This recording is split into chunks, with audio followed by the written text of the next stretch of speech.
Интернет по белым спискам, блокировка Телеграма и повсеместный Макс. Еще несколько лет назад, оказывается, было прекрасное время. Работали почти все соцсети, а сейчас даже не стоит выключать VPN, потому что буквально все заблокировано. Что же происходит с интернетом в Чувашии? Как людей правдами и неправдами заставляют переходить в Макс? Кто из местных политиков пытается заманить аудиторию в национальный мессенджер? И как у них это получается? Смотрите в этом видео.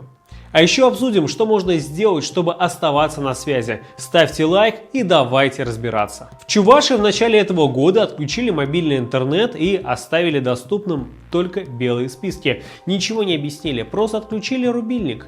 Бизнес потерял деньги, а людям пришлось срочно адаптироваться к новым реалиям. Почти одновременно с этим начались серьезные ограничения Телеграма. Сейчас мессенджер работает с перебоями или вовсе недоступен. Официальная причина блокировки, что через Телеграм распространяется запрещенный контент, а сам мессенджер не удаляет его достаточно активно. Телеграм — это площадка, на которой одновременно существуют самые разные каналы, от Соловьева и других пропагандистов до независимых медиа. Нашу сердитую Чувашию, например, читает больше 50 тысяч человек. Через Телеграм собирают деньги и Z-волонтеры, и украинцы. Трудно назвать другую платформу, где настолько разные позиции могут существовать в одном пространстве. И это не случайность, а принцип Телеграма. Минимальное вмешательство и право самому решать, что читать. Это должен делать сам пользователь, а не власть в Кремле, в Брюсселе или в Вашингтоне. Но для российских властей такая модель сегодня – это большая проблема. Она означает потерю контроля над информацией. Поэтому Telegram блокируют, а на замену предлагают национальный мессенджер Макс. Не знаешь, как удалить приложение Макс? А вот никак, это навсегда.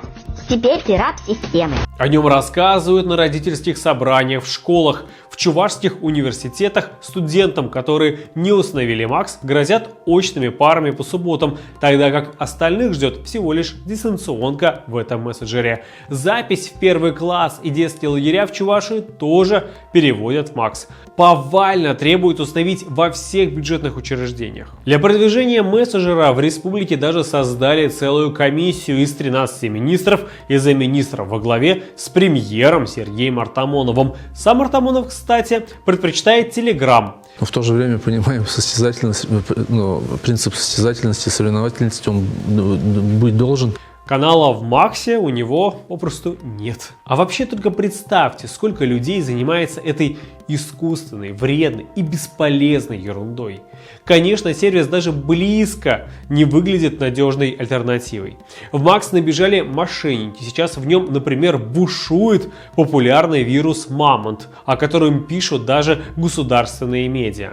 А вечером 24 марта в нем удалили десятки тысяч неполитических чатов. Про безопасность переписки в Максе просто смешно говорить. Сервис принадлежит ВК, и доступ к вашему чату может получить любой участковый по запросу. К тому же на Пикабу писали, что фотографии и личные сообщения из мессенджера можно найти тупо в открытом доступе. Работают ли ограничения и агрессивная реклама Макс?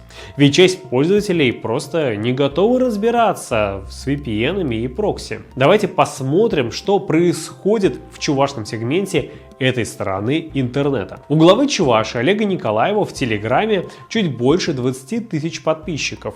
В национальном мессенджере почти в 2 раза меньше. При этом в Телеграме у него активность падает, а в Максе чуть-чуть растет. Впрочем, в Макс каналах все еще нет комментариев, поэтому сложно понять, настоящая активность у Николаева или накрученная. При этом разница между Телеграмом и Макс каналами Олега Николаева все же есть. Посты в национальном мессенджере у главы Чувашии выходят раньше. Вроде бы мелочь, но если речь идет о срочной информации, о режиме ракетной и беспилотной опасности, важна каждая минута. Это не время продвигать кривой государственный мессенджер.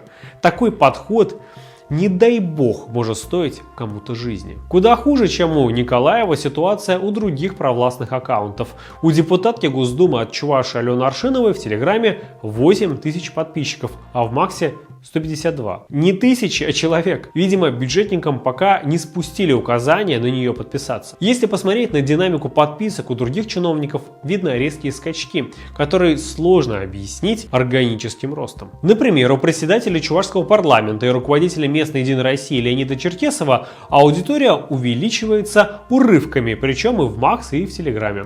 Впрочем, большинство чувашских политиков не пользуются заметным интересом ни в одном из мессенджеров. Главное про Макс, что даже при давлении, ограничении и активном принуждении мессенджер не становится полноценной альтернативой Telegram. Те, кто активно продвигает Макс, это региональные власти, сам глава Чувашии и Единая Россия. Но их влияние такое, что даже там их аудитория остается минимальной. С другой стороны, этим людям настоящие читатели и не нужны, только отчет для начальства. А для независимых медиа, такие как мы, этот вопрос выживания. Без вас мы просто закроемся. Мы в сердитой Чувашии стараемся сохранить связь с вами даже в условиях блокировок. Поэтому с первых дней ограничения Телеграма раздаем не только прокси, но и бесплатные VPN-ключи. Чтобы получить такой, подпишитесь на наш канал и следите за обновлениями. Или, чтобы не ждать, купите наш чувашский VPN сами. Все ссылки вы найдете в описании. Пока одни чувашские чиновники гонят людей в национальный мессенджер, другие депутаты от разных партий высказываются против блокировки Телеграма. Это очень разношерстная кампания. Анатолий Аксаков из «Справедливой России», Константин Степанов из ЛДПР, Алексей Сержантов из КПРФ. Ни у кого из них нет каналов Макс. Даже Аксаков, который сидит в Госдуме с нулевого года и много лет во всем поддерживает Путина, в национальный мессенджер не идет. Но главный вопрос сейчас. Какое будущее ждет Телеграм? Как только начались ограничения, депутаты Госдумы потребовали от Роскомнадзора публичных объяснений. Чтобы выдать ведомство на ковер, нужна была поддержка половины парламента. В итоге за проголосовали 77 депутатов, против 102. Инициативу поддержали представители КПРФ и «Справедливой России» и «Новых людей». Против выступила, конечно, Единая Россия, а ЛДПР воздержались. То есть до полноценного разбирательства не хватило меньше 30 голосов. На фоне блокировок фиксируется снижение уровня одобрения власти. Россияне видят, как власть ломает интернет и не могут это поддерживать. Государственный ВЦИОМ фиксирует самый низкий показатель одобрения Путина с начала войны с Украиной. Ограничения усиливаются, и нам нужно продолжать бороться за интернет. Свободу слова, свободу читать и смотреть то, что хочется и где хочется. Осенью будут выборы в Госдуму, на них нужно максимально прокатить единороссов. Давайте не соглашаться на меньшее. Подписывайтесь на этот канал и на канал Сердитую Чувашу в Телеграме, чтобы оставаться на связи. Наш канал один из тех многих, кто рассказывает о том, что происходит в республике. Наши подписчики знают, что вместе мы реально влияем на происходящее с помощью огласки. Что будет дальше с интернетом, пока совершенно не ясно. Но могу сказать одно, мы точно не пойдем в ВК, не в Макс. Нам важно, чтобы читать нас было не только интересно, но и безопасно. Пользуйтесь методами обхода и учите этому близких. Бесплатный прокси и VPN от Сердитой Чувашии в описании. Ставьте лайк, чтобы этот ролик увидело как можно больше людей. И до скорого.